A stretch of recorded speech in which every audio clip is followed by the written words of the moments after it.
और मेजर मोहम्मद अली शाह इस वक्त डिफेंस एक्सपर्ट हमारे साथ लाइव हैं। मेजर साहब, ये बताइएगा कि इससे किस तरह के रिश्ते पाकिस्तान और अफगानिस्तान के आगे रहने वाले हैं, क्योंकि एक बड़ा लीडर माना जाता था तालिबान का रहीमुल्लाह हक्कानी। आपका बड़ा अच्छा सवाल है और यही सवाल कई लोगों के जहनों में होगा, क्योंकि देखिए बात ऐसी है, जब आपको याद होगा 15 अगस्त 2021 में जब तालिबान अफगानिस्तान में आ गई थी, प्रेसिडेंशियल पैलेस पे कब्जा कर लिया था इन लोगों ने। उस टाइम पे पाकिस्तान से जनरल फैज हामिद, उनके आईएसआई चीफ, वहां पहुंचे थे अफगानिस्तान। पूरी इंटरनेशनल मीडिया ने उनकी फोटो भी खींची थी जी। अब ये पहुंचे थे हक्कानी नेटवर्क को पार्लियामेंट में उनके सीट दिलाने के लिए, ताकि उनके वो नेता रहे, अपने आदमी वहां पे रहे, इसके लिए। अब देखिए हक्कानी नेटवर्क जो है, इसमें तालिबान और पाकिस्तान से 10,000 से ज्यादा लोग पाकिस्तान से क्रॉस ओवर करके तालिबान को सपोर्ट कर रहे थे उस टाइम पे। अब देखिए रिश्ते धीरे धीरे किसी तरह इनके अच्छे नहीं रहेंगे, क्योंकि हालांकि ये है तो एक ही वर्दी के चट्टे बट्टे, है तो एक ही कजन, लेकिन बात ऐसी है कि इससे काफी डेंट हुआ।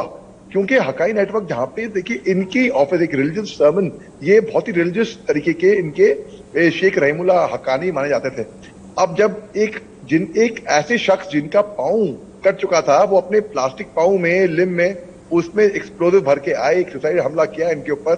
अब इस पे पाकिस्तान को भी एक तरीके से सदमा पहुंचा है। और ये जो आईएसआईएस खुरासान और आईएसआई और तालिबान की बनती नहीं है, हालांकि दोनों कजन्स हैं, एक ही वर्दी के छत्ते बट्टे हैं, लेकिन आईएसआईएस खुरासान का ऐसा मानना है कि तालिबान जो है सॉफ्ट हो रहा है। अब एक और अहम बात है इसमें नोट करने वाली, कि शेख रहीमुल्लाह हक्कानी जो हैं, ये महिला एजुकेशन, महिला की शिक्षा के लिए एक एडवोकेटर थे उस टाइम पे। ये हालांकि तालिबान एडवोकेट नहीं करती है विमेन एम्पावरमेंट, इन्होंने कहा था कि विमेन को भी एजुकेशन मिलनी चाहिए।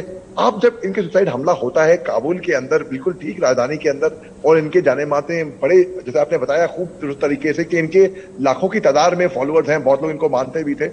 अब इसमें डेंट तो आएगा अफगानिस्तान और पाकिस्तान के रिश्तों में। अब पाकिस्तान जो है वो डूब रहा है और वो डूबेगा, अपनी कब्र वो खुद खोद रहा है।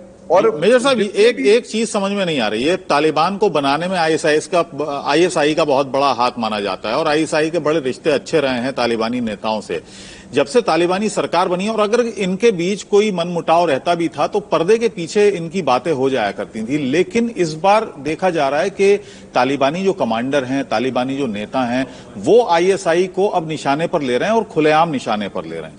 ये किस तरह का एक डेवलपमेंट है, एक नया डेवलपमेंट? क्या ऐसा लग रहा है आपको कि अब आईएसआई का झुकाव आईएसआईएस की तरफ ज्यादा है, तालिबान को वो कमजोर करना चाहते हैं, आईएसआईएस को बढ़ाना चाहते हैं? क्या इस तरह के कुछ इनपुट्स तालिबान को मिले हैं, या कोई और वजह है इसकी? नहीं, आपने जो भापा है बिल्कुल दुरुस्त, बिल्कुल सही भापा एक तरीके से। देखिए इसमें क्या होता है, ये फिलॉसफी है कि दोस्त के दुश्मन का दुश्मन दोस्त, दोस्त का दोस्त का दुश्मन दुश्मन, वो ही फिलॉसफी लेके चल रहे हैं। और इसमें कोई शक की बात है ही नहीं कि देखिए आईएसआईएस खुरासान और आईएसआईएस वो दोनों वैसे एक ही ऑफशूट हुए और तालिबान के कजिन हुए। तो जी हाँ, इसमें कोई शक की बात नहीं है कि देखिए ये होती है राजनीति, ये होती है पावर में जो आता है, सत्ता में जो आता है, इसको कहते हैं भूख, ये लालच। जो पावर में बैठा हुआ है, अरे वो क्यों पावर में क्यों है, हम क्यों नहीं? बस यही वाला लॉजिक आप लगा लिए यहाँ पे इनको ऐसी नजरों से देखा जा रहा है कि अभी तालिबान पाकिस्तान, ये अफगानिस्तान के अंदर पावर में है, सत्ता में है, तो इनकी चलेगी। हालांकि है तो सरकार उग्रवादी की, आतंकवादियों की, टेररिस्ट की, इनको हमने अब तक मान्यता नहीं दी है, बहुत लोगों ने इनको मान्यता दी भी नहीं है, क्योंकि अब इनमें दुश्मनी, अब बहुत लोग हक्का बक्का हो गए कि भाई, जैसे कि अलग अलग फैक्शन होते हैं उनके अंदर भी। आपको मैं एक एग्जाम्पल देता हूँ ताकि समझ में आ जाए।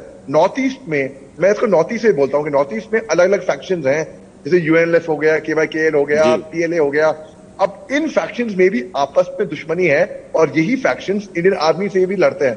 बस ठीक उसी तरीके से इस तरीके यहाँ पे इनके अलग अलग फैक्शंस हैं, अलग अलग गैंग्स हुए, जैसे आप कहते हैं।